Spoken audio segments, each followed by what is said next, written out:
what it's come to, huh? You are the only living soul I can tell my secret to.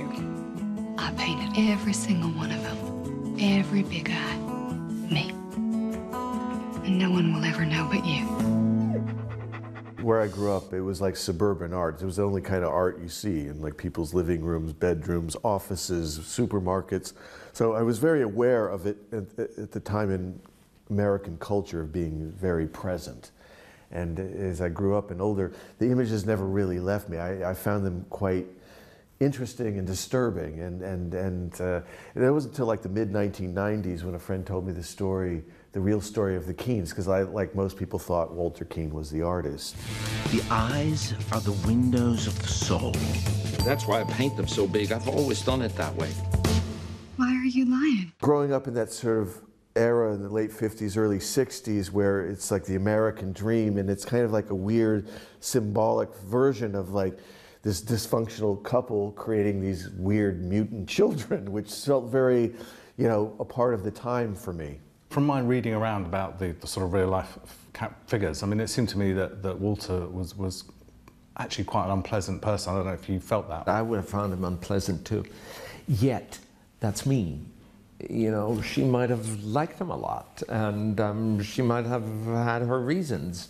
So I don't try to judge the characters I play. Who would I be to kind of have an opinion about somebody who's treading this earth with the same right that I do?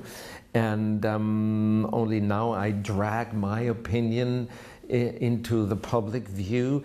That would be an extremely unfair thing to do. So I stay away from the real thing and I stick to the script and in a way hide behind the writers. We made $5,000 and it wasn't even for one of you good ones. Don't you mean one of your good ones? No. All right, one of our good ones. Oh, what about honesty? Oh, come on, the painting says Keen. I'm Keen, you're Keen. From now on, we're one and the same. Can you critique the art, or something that the film maybe doesn't necessarily talk about? So, I mean, what do you actually think of it? I mean, it is very odd. Well, I mean, we did put voices in there, you know, like Terrence Stamp is the voice of the certain kind of crowd, and Jason Schwartzman, like when he says, like, who would want credit? You know, I mean, there are a lot of voices in it that show those different points of view, you know, and because even though it was very, very popular, you know, critically, again, you know, I think that's why you didn't know about the story for so long, even though it was documented in newspapers. It probably wasn't well known because it wasn't by critics considered art.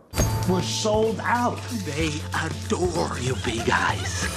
He sells paintings, and he sells pictures of the paintings, and he sells postcards of pictures of the paintings. Good God, it's a movement. So, are you flipping for all this? Honestly, I can't believe I live here. I remember when Mama painted that.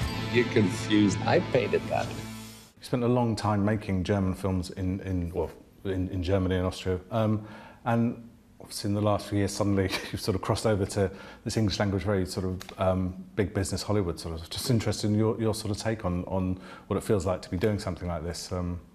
Well, it just proves my point that I had from the beginning. It's all chance and opportunity. And enough luck. But, you know, aside from luck, I can only grab the chance that I'm being offered. If nobody offers me a chance, you know, we're all Laurence Oliviers at home in our living room. You know, we need to get the chance to try it out on the spot. Mom! She's unhinged. You don't even know what the truth is.